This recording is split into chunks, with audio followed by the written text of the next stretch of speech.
Welcome back to TK Tennis. This is the full review for Solinco Mach 10, and I've seen some people on Reddit claim that this is the greatest thing since sliced bread, which, by the way, is probably the worst thing that ever happened to bread. And like I do with all my string reviews, I compared Solinco Mach 10 to my two normal baseline strings of Head Lynx Tour and Kirschbaum Orange or Kirschbaum Super Smash, alternating about every 15 to 20 minutes between these three strings. First of all, of course, it is a polyester string. It is a five-sided shaped string in blue and teal. And the set that I had to test, while I normally test 1.25 millimeter strings, I could only get my hands on 1.30 initially, and that's what I tested here. It's actually my preference to use the thicker gauge string of at least 125, if not 130, because in my 16 by 20 string pattern, open string pattern of my Head Gravities, I think a thicker string actually is a little bit more precise and reliable. And of course, it's strung at my normal 50 pounds. Let's talk about the characteristics and attributes of Mach 10, starting with snapback. I found while stringing it, you can tell that Mach 10 is quite slick, almost as slick as Tourline strings. So I give it a hyper in between hyper fast and fast snapback. And that also played out on the court, where the strings seem to be pretty aggressive on the snapback and always return back to their default position. So most polyester strings sort of have that normal fast snapback. A lot of Tourline strings have sort of a hyper snapback, and I would rate this right in between those two. Moving on to grip or spin potential. You can notice that I made a change here. When I talk about spin potential, I actually like to use the word grip instead, because spin potential is really based on your strokes and your style of play more than anything else. But when it comes to grip, this five-sided shaped string, it does have very nice grip, almost in that high category, which is pretty normal for a four-sided or five-sided shaped string. If you're someone that plays with a lot of spin, this might accentuate that spin just a little bit, and that's why I give it a high or the low end of high in terms of grip. And then moving on to power. Now, I've seen a lot of people commenting on this string gives you much more power and has a lot more pop. I didn't find that to be the case whatsoever. Alternating between Head Lynx Tour and Super Smash, Super Smash does have that normal plus rating, gives you a little extra pop. Head Lynx Tour does not. It's sort of right on that normal. For most polys, get the normal power characteristic. And that's because polyester strings don't vary very much in terms of their energy return. And when people talk about certain polys having more power than others, I really think that's just mostly bias, and people aren't alternating back and forth between another control racket to really get a sense on whether that's true or not. And I also think a lot of people, when they have freshly strung strings and they're new, they of course always play better, and they give you the sensation of maybe it has more power and more feel. But I just don't think most people who are play testing strings aren't doing so with another control racket with another set of fresh strings. And maybe that's the difference in why some people are claiming this has a lot more power and pop. I didn't find that to be the case, and I just give it that normal, which is fine for polyester strings. We use polys because of control. Now, talking about these two categories, I do want to mention one thing first in terms of grip, spin potential, and the power category.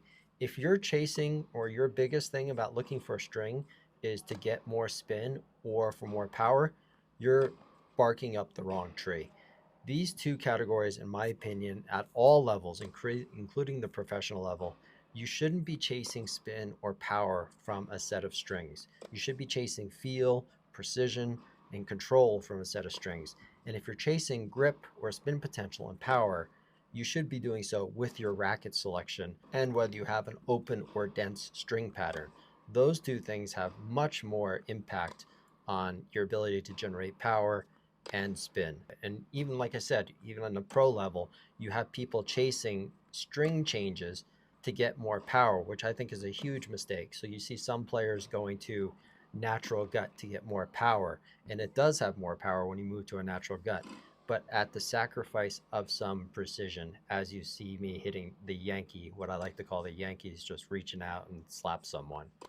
So anyways, when it comes to power, don't chase power with different types of string and spin as well. And my best example there would be like someone like Alexander Zverev, who is now going much lower in his string tension, seemingly to get more power, where he should be actually looking into trying different rackets to generate more power naturally versus trying to do so with a string, lowering the string tension, or changing string to a particular string that might have more power or not.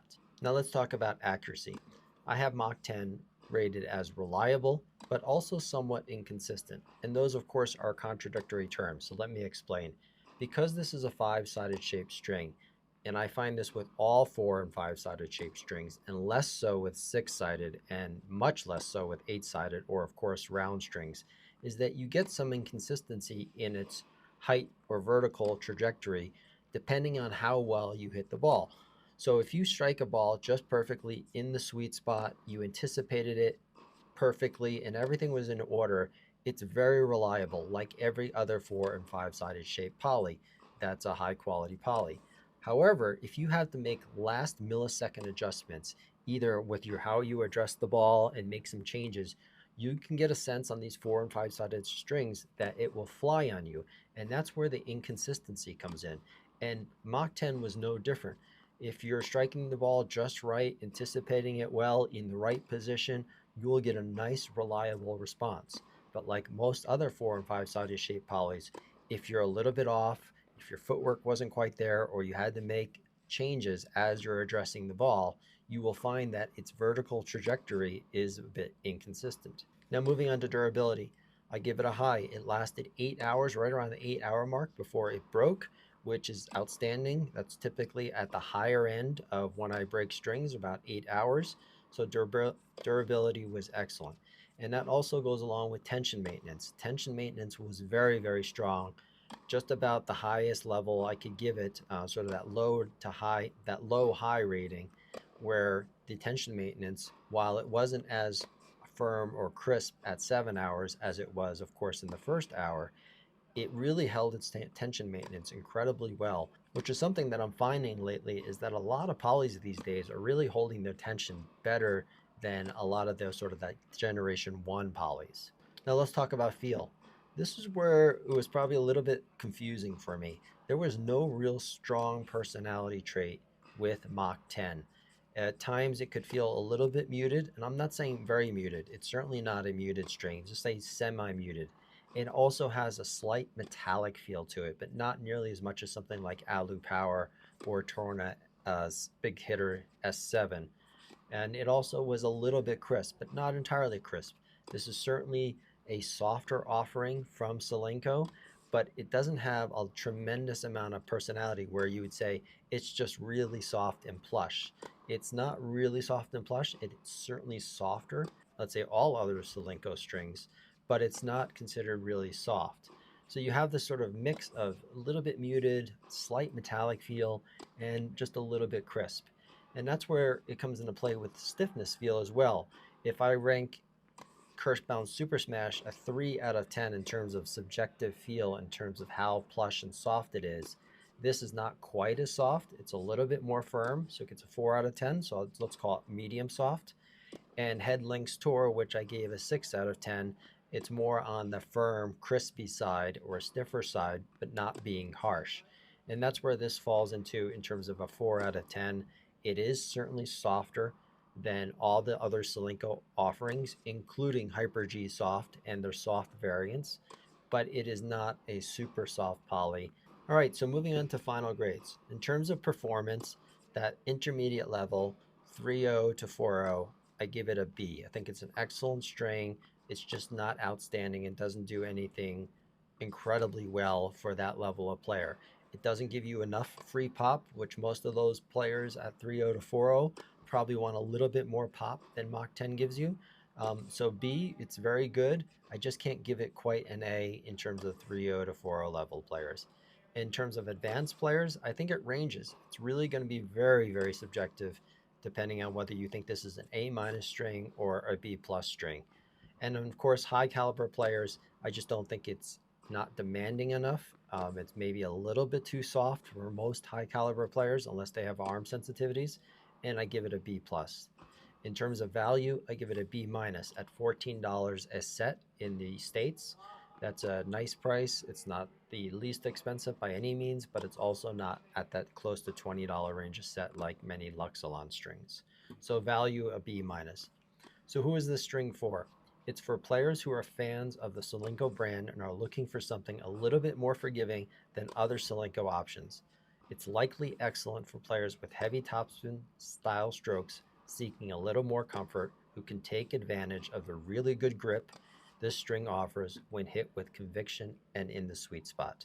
The question becomes, would I use it again? Well, that's something I'm actually going to take out of these reviews. Whether I use a string again or decide to use a string again is probably irrelevant, or is certainly irrelevant for most people. String choices are very subjective, and I'm going to say no to most strings because I'm just not going to use that many strings. My two favorites right now are Head Lynx Tour on the stiffer side, and remains Kirschbaum Super Smash or Kirschbaum Orange when it comes to the softer strings. So it's not fair for me to gauge, would I use a string again? Because most of the time it's just going to be a no. It's going to be very rare. And again, for you as the viewer, you probably don't care whether I'm going to use a string again, and it really has no relevance to you. So that's it for this review. Thanks for watching, and I will see you in the next days.